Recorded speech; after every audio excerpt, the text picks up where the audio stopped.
Power. He loves the ability to manipulate and control people. Why? Most likely because he was victimized by his mentor, who loved to control people. And his mentor was Andre Harrell.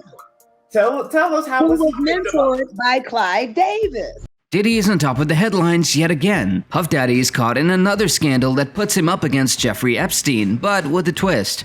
Reports suggest that for 3 decades, Diddy has allegedly orchestrated a sexual blackmail ring, with Fahim serving as his head of security, a position he held after working for none other than Michael Jackson at just 21 years old. Jaguar Wright is relentless in exposing shocking new details about Diddy's connections with his supposed sugar daddies, Mr. Clive Davis and Ron Burkle. However, rumors swirl that these two power players helped Diddy bury illicit activities, with whispers of Diddy repaying their favors in, shall we say, unconventional ways. Speculation runs wild that Diddy's rise in 1994, marked by the birth of Bad Boy Records, involved a symbolic kneeling before Clive Davis, and just when you thought the plot couldn't thicken more, Diddy faces a new lawsuit, his 5th since November, revealing a web of connections linking him to what's been described as a criminal empire. Initially dismissed by some, Jaguar Wright's claims now seem true. The notion that once you accept money, you surrender control is painfully evident in Diddy's alleged dealings with these influential figures. Rumors suggest that Diddy may have gone to extreme lengths to secure the launch of Bad Boy Records, including a claim that he got on his knees for Clive Davis in 1994. But that's just the beginning. These two industry giants have faced their fair share of allegations, with whispers of a dark conspiracy that stretches back for years. One of the most shocking rumors involves Clive Davis's possible involvement in Whitney Houston's tragic demise. It's been suggested that Diddy might have played a role in helping Davis cover up the details surrounding her death. The story takes a bizarre turn when you consider the events that unfolded at the Beverly Hilton Hotel on the night of Whitney's passing. Instead of canceling his pre-Grammys party, Clive Davis reportedly decided to forge ahead with the festivities, with Whitney's lifeless body still in the hotel.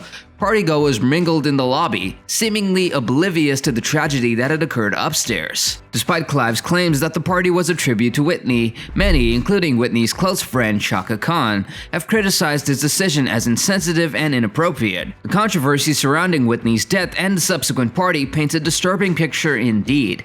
Can you believe the audacity? Just 48 hours before Whitney Houston's tragic passing, she crashed an interview with Brandy, Monica, and Clive Davis, slipping a mysterious note to Brandy. Whitney hinted at a near-drowning experience not once but twice, leaving many questions unanswered. According to the LA County Coroner's Office, Whitney's cause of death was listed as a combination of drowning, heart disease, and substance use. However, the autopsy report mentioned external trauma on her body, sparking speculation. Private investigators challenged the official ruling, alleging defense wounds and a sign of a struggle, echoing claims made by Jaguar Wright. Connecting the dots, we find Diddy entering the scene. He made an appearance at Clive Davis's Grammy party on the night of Whitney's death, where Clive selected him to give a speech about Whitney, despite their lack of closeness. Diddy's swift move for a mug on The Ellen Show when questioned about the party and his speech raises eyebrows. Clive's choice of Diddy for the speech, given his closer ties to Bobby Brown, who openly admitted to a turbulent relationship with Whitney, makes it even more weird. Adding to the mystery, Diddy found himself in the hospital with a severe migraine the morning after hosting a wild post-Grammy party at the Playboy Mansion. Everyone buzzing about Diddy's latest legal entanglement, but this time with a male producer, Rodney Jones, who worked on his Love album. The lawsuit is shockingly vile, accusing Diddy and his associates of running a large-scale criminal enterprise under the RICO Act. One key figure in the lawsuit is Fahim Muhammad, Diddy's head of security, who allegedly had close ties to law enforcement and can make people and problems disappear. According to the lawsuit, Diddy's alleged accomplices, including high-profile figures from the music industry, helped conceal the criminal enterprise's existence by providing cash to avoid leaving a paper trail. The lawsuit also claims that Diddy's powerful friends, including Muhammad and his chief of staff, Christina Karam, used cash to pay off law enforcement and other expenses. But here's where it gets even more shocking. Fahim Muhammad was the chief of Michael Jackson's security team and was present on the night of MJ's death.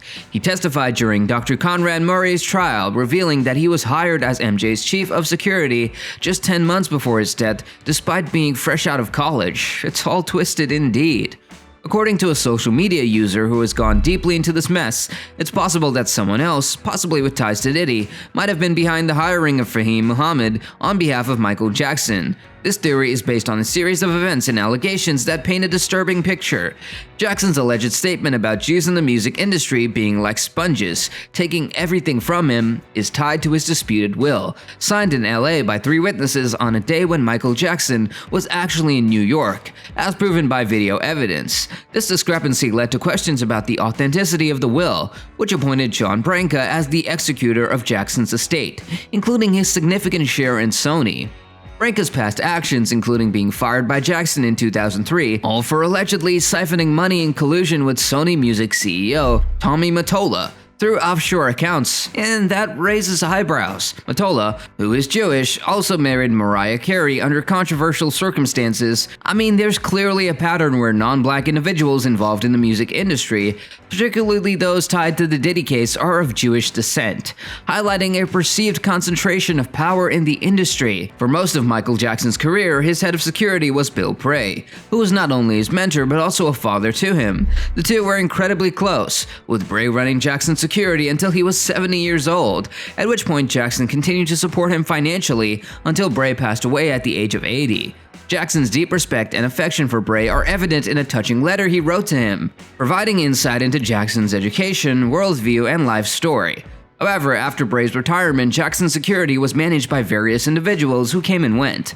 Eventually, he ended up with Fahim Muhammad, who allegedly had direct connections to Diddy's alleged criminal activities, including sexual blackmail operations, covering up crimes, murders, drug use, prostitution, and human trafficking. Shockingly, Fahim was the one protecting Jackson on the day of his death, which raises suspicions about his involvement in the events leading to Jackson's overdose.